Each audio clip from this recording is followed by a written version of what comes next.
अभी ज़्यादा समय नहीं हुआ है, लगभग महीने डेढ़ महीने पहले की बात है।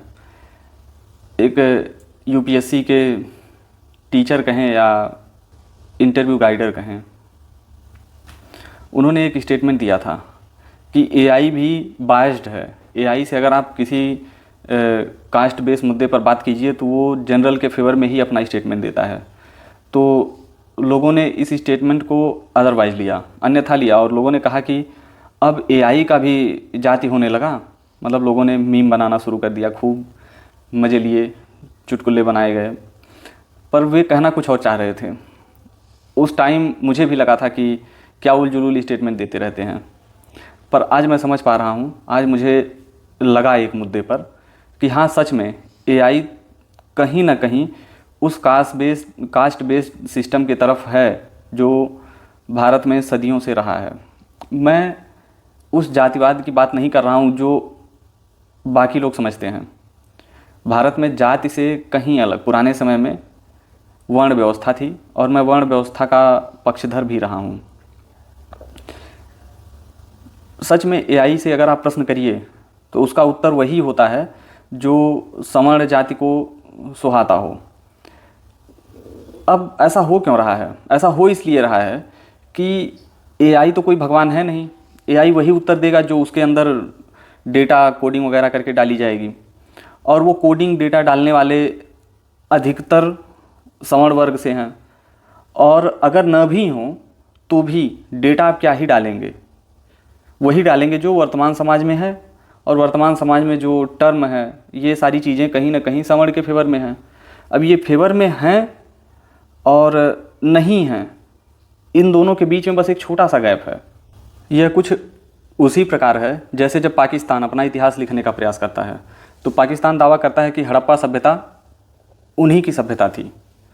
जब अंग्रेज़ों ने इतिहास लिखना शुरू किया तब उन्होंने इतिहास में दिखाया कि सबसे अच्छे वही हैं, सुशासन सिर्फ वही जानते हैं, और धरती पर जितनी भी सभ्यता हैं वो कुछ जानती ही नहीं हैं। तो अब मैं इसके थ्रू ये नहीं कहना चाह रहा हूँ कि यह सवर्णों ने ऐसा किया है, ये कोई गेम प्लान है। ये सवर्ण का गेम प्लान नहीं है। अब जैसे आप कहिए कि न्यायपालिका में लगभग 80% जज जनरल कैटेगरी से ही हैं, तो क्या ये सवर्णों ने किया है? ये भी तो देखिए कि कौन सा ऐसा समाज या वर्ग है जो एक इंडिविजुअल गतिविधि में लगा हुआ है, उसका आउटपुट उस फील्ड में बेहतर होगा। पर अगर यही जनरल के इतर जाके हम देख लें, अगर ओबीसी एससी एसटी इस किसी वर्ग से इंडिविजुअल वर्ग कोई जो जनरल की जगह रहा होता, तो आज वे भी तो सेम रिएक्ट कर रहे होते जैसे जनरल करता है। या जनरल के फेवर में आज का जो ये पूरा प्रोसेस है ये चलता है, जैसे न्यायपालिका में 80% जनरल हैं। ये सारी चीज़ें मुफ्त में तो दी नहीं गई हैं कि उठाकर सिर्फ ऐसे थाली में सजाकर जनरल को दे दी गई हो।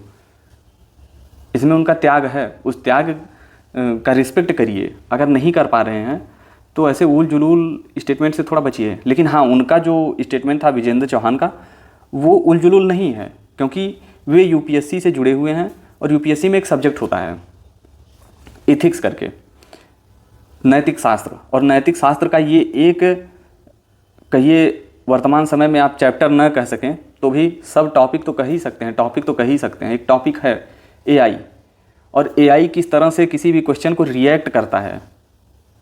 ये एक व्यक्ति जो कि किसी डीएम एसडीएम के पद पर बैठ रहा है, भविष्य में कमिश्नर के पद पे जाएगा, आईपीएस है, तो ये सारी चीज़ें उसके दिमाग में होनी चाहिए। नैतिक शास्त्र क्यों पढ़ाया जाता है? इसीलिए आपकी प्रॉब्लम सॉल्विंग कैपेसिटी बढ़े। तो मैं विजेंद्र चौहान जी के स्टेटमेंट के विरोध में भी नहीं हूँ, पर हाँ, इसका एक दूसरा जो पक्ष है, हर सिक्के का दूसरा पहलू होता है। बस उसी पहलू को मैं उठाकर आपके समक्ष रख रहा हूँ कि दूसरा पहलू यही है कि समाज के उत्थान में जिस वर्ग की सबसे ज़्यादा भूमिका रही होती है, वह वर्ग अपने लिए भी उस समाज से उतनी मांग करता है, उम्मीद करता है कि रिटर्न में मुझे मिलेगा। बाकी आप भी समझदार हैं, मेरे निष्कर्ष तक आप मत जाइएगा, निष्कर्ष आपका अपना होना चाहिए। पर हाँ, वो निष्कर्ष सिर्फ आप कुछ 2-4 लोगों से सुनकर, या फिर आपका मस्तिष्क बायस्ड है किसी एक घटना को लेकर, इसको अपने दिमाग में बैठा कर मत निष्कर्ष निकालिएगा। निष्कर्ष आप तभी निकालिए जब आप चीज़ों को पर्याप्त मात्रा में तौल लें। धन्यवाद।